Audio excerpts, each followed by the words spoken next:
सोने को क्या हो रहा है? गोल्ड को इस भाव में खरीदने की कोई भी अक्लमंदी नहीं है। बहुत सारी चीज़ों में लोगों को नहीं पता होता, मार्केट किधर जाएगी इसका किसी को नहीं पता होता। तो जब करेंसीज का क्राइसिस आता है ना, तब गोल्ड भागता है। तो इसलिए दोस्तों, मार्केट में कुछ बड़ा होने वाला है।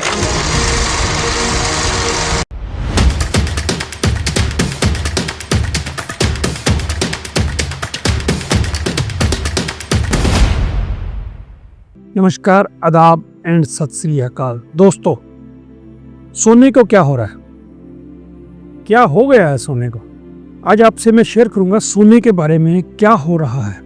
देखो, सबसे पहले तो ये मैं कहना चाहूँगा कि फोमो हो चुकी है गोल्ड के बारे में पूरी दुनिया में। FOMO mean fear of missing out, कि रोज जैसे भाव बढ़ रहा है तो ऐसे होता है कि मैं मिस कर रहा हूँ, कुछ मैं मिस कर रहा हूँ। जिसके पास कम सोना है या नहीं सोना है तो वो सोचता है कि मैं अभी और ले लूँ, तो इसे कहते हैं फियर ऑफ मिसिंग आउट। और ये बड़ी खतरनाक सिचुएशन होती है दोस्तों। फियर ऑफ मिसिंग आउट जब आ जाए लोगों में तो समझ लो कि नुकसान के चांस ज़्यादा है। और इसलिए हमें इसके पीछे नहीं भागना चाहिए। जिसके पास है उसे होल्ड करना है तो रख लो, लेकिन नए सिरे से इन भावों में एंटर करना एंट्री पॉइंट नहीं है ये सोने का। जो जैसे कहते हैं ना, मलाई खा चुके हैं लोग, अब बस थोड़ा सा नीचे बच गया है घटिया सामान, तो उसके पीछे मत जाओ। गोल्ड को इस भाव में खरीदने की कोई भी अक्लमंदी नहीं है। एक गलती पहले जिसने नहीं लिया उसने ये कर दी कि पहले नहीं लिया, ठीक है। दूसरी गलती अब करोगे अगर आप अब ले लोगे, अच्छा हो सकता है बढ़ जाए। 100% किसी चीज की कोई गारंटी नहीं होती। मैंने अपनी पिछली वीडियो में बताया था कि गोल्ड का भाव किसी को नहीं मालूम होता कि कहाँ जाएगा। ना किसी को पता है। जो कह रहा है कि मुझे पता है 10,000 चल जाएगा, कोई 5,000 चल जाएगा, कहने में क्या अर्ज है। मैं कह देता हूँ $10,000 चल जाएगा, कल को चला जाएगा तो हो मैंने कहा था 10,000 चल जाएगा। कहने में ऐसी कोई किसी को पता कुछ नहीं होता। सच्चाई ये है कि बहुत सारी चीज़ों में लोगों को नहीं पता होता, मार्केट किधर जाएगी इसका किसी को नहीं पता होता। आप इवेंट्स के बेस के ऊपर एंटीसिपेट कर सकते हो थोड़ा बहुत। इसलिए मैं हमेशा कहता हूँ कि गैम्बलिंग नहीं करो। गैम्बलिंग आप समझते हो कि आप को पता है ये ऐसा हो जाएगा, शेयर यहाँ चला जाएगा, नीचे चला जाएगा, ऊपर चला जाएगा, लेकिन वो गैम्बलिंग से उसके कोई आपको फायदा नहीं मिलेगा। 5 शेयर में आपकी बात सच्ची हो जाएगी और एक शेयर में ऐसी गलत होगी तो आप सारा जो 5 शेयर में कमाया हुआ वो चले जाओगे। इसलिए कभी भी मैं हमेशा कहता हूँ फंडामेंटल्स में लॉन्ग टर्म के लिए आप इन्वेस्टमेंट कर लो, या फिर ऑप्शंस का काम कर लो, ऑप्शन सेलिंग का काम कर लो। पर लेकिन जिसने जुआ खेलना है ना, गैम्बलिंग करनी है, उसको कोई नहीं बचा सकता। जो खुद ही मरने पे तुला हुआ है ना, जितना मर्जी समझा लो वो नहीं समझेंगे। और जो समझ जाएंगे, मेरा तो कहना ये है कि दोस्तों मेरा काम है समझाना। मैं तो चीख के समझाता हूँ कि भैया ये चीज़ गर्म है, इसको हाथ मत लगाओ, हाथ जल जाएगा। तो कुछ लोग क्या होते हैं, वो कहते हैं कि भरोसा नहीं करते। वो कहते हैं यार मैंने तो हाथ लगा के देखना है, खुद से लगाऊंगा, गर्मी लगेगी, हाथ जल जाएगा, तो फिर आगे से नहीं लगाऊंगा। तो खुद नुकसान करके कहीं उन्हें समझना होता है। तो जो मरने पे तुला हुआ है ना, उसको आप बचा नहीं सकते। तो अगर 10, 20, 50, 100 आदमी, मुझे एक 3-4 दिन पहले फ़ोन आया तो उन्होंने कहा कि इसी तरह की क्रिप्टो में, फॉरेन एक्सचेंज में नुकसान कर चुके हैं वो। और लेकिन मेरी वीडियोस देखने के बाद उन्होंने ये फैसला किया कि मैं किसी तरह की भी गैम्बलिंग आगे से नहीं करनी मुझे। तो खुशी हुई मुझे जान के। बहुत से लोग मुझे मैसेज करते हैं कि भैया मुझे आपने बचा लिया।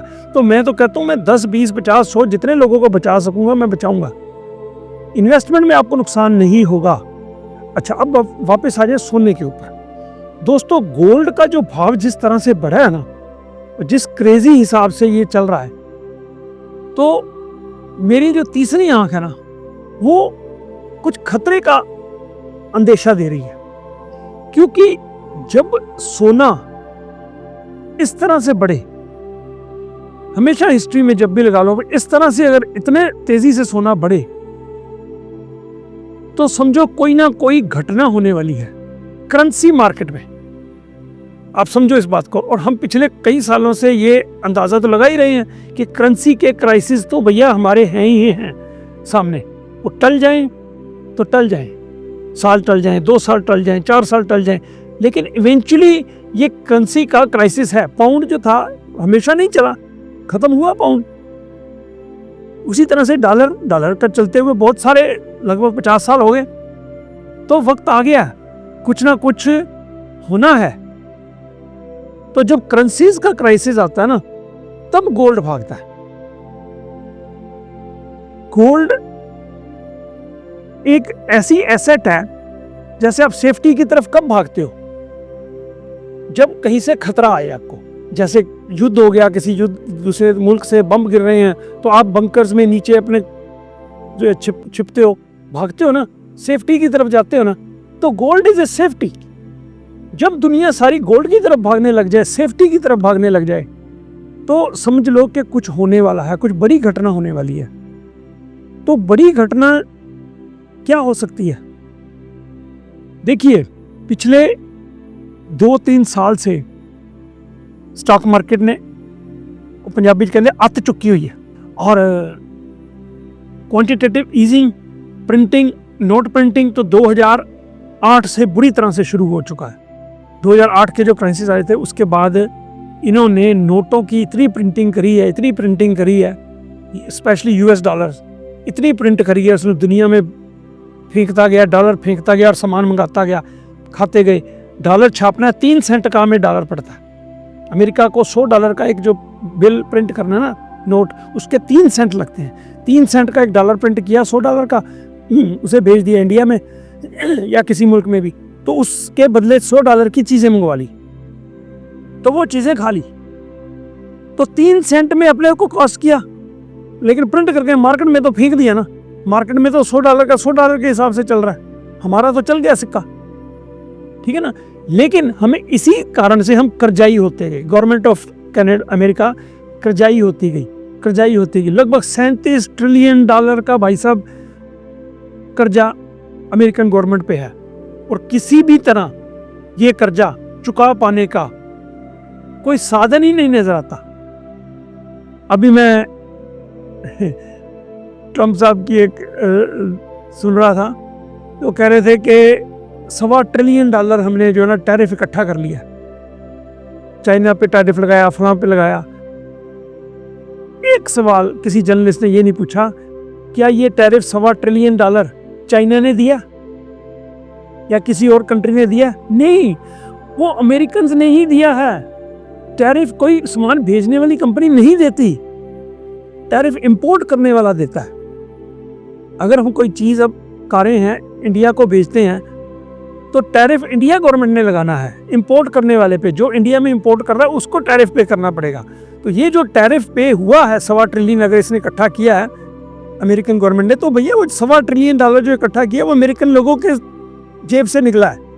तो चीज़ें यहाँ पे महंगी हो रही हैं, जो वो एक डिफरेंट टॉपिक है।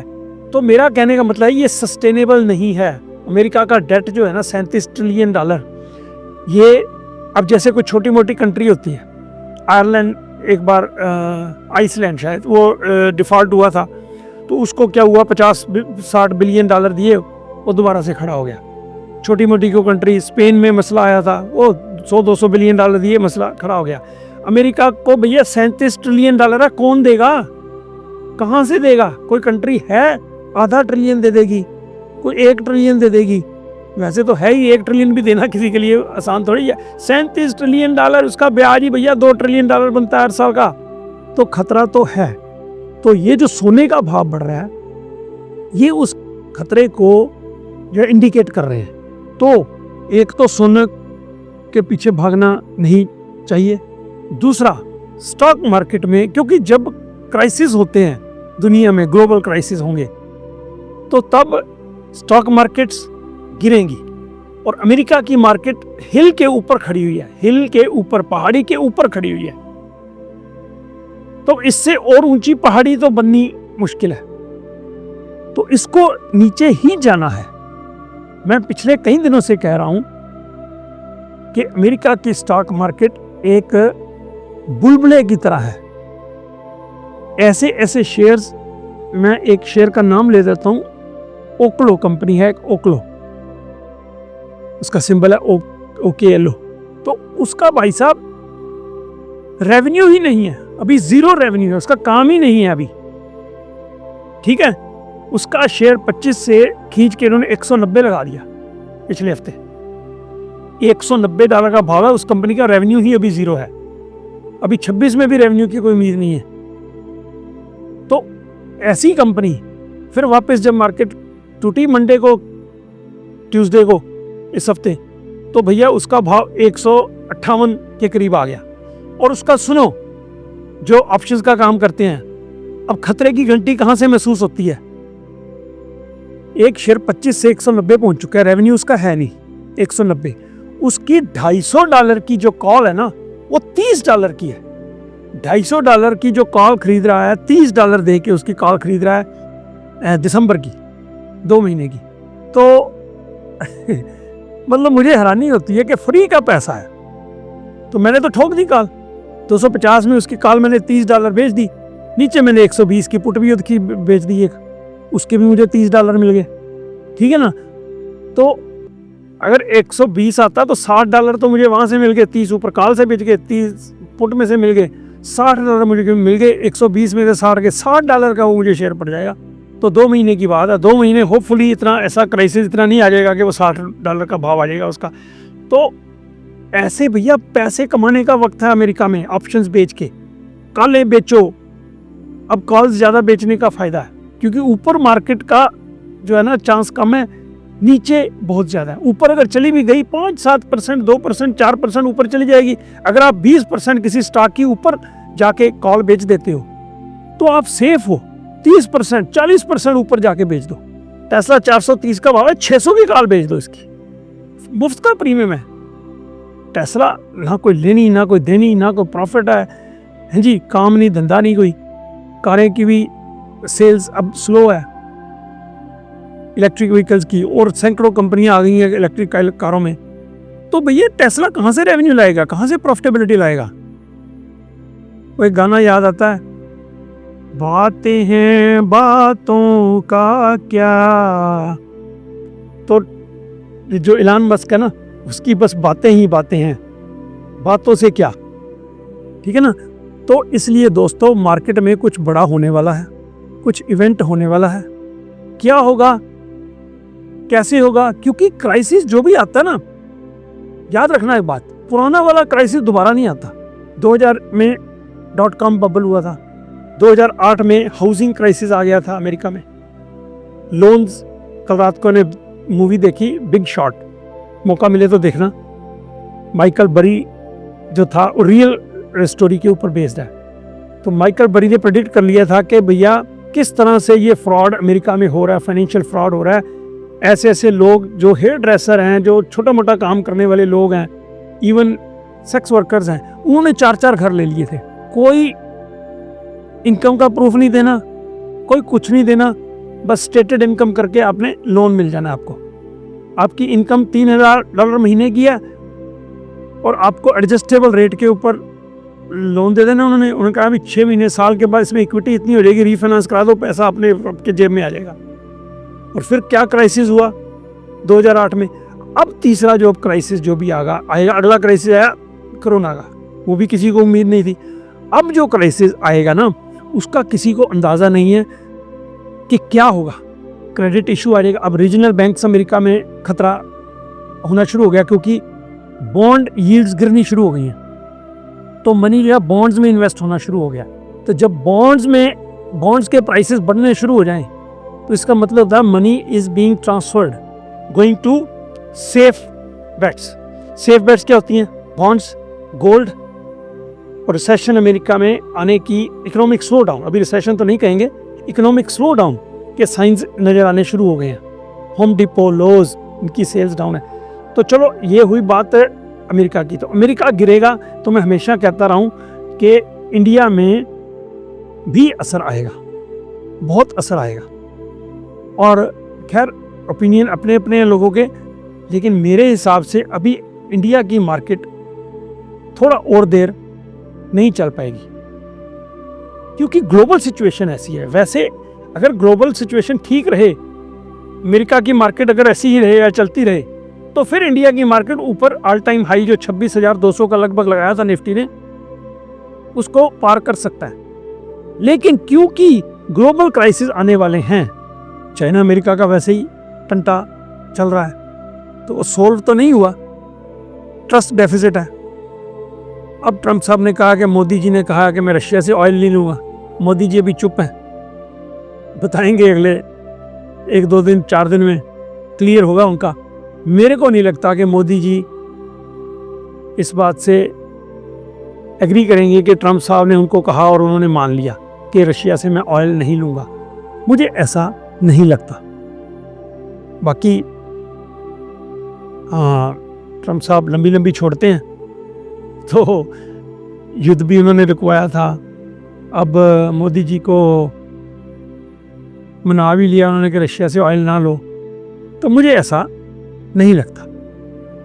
तो चलो देखते हैं क्या होता है। लेकिन दोस्तों बी केयरफुल, आपको कॉशियस करना चाहता हूं मैं कि कुछ बड़ा होने की मुझे शंका हो रही है।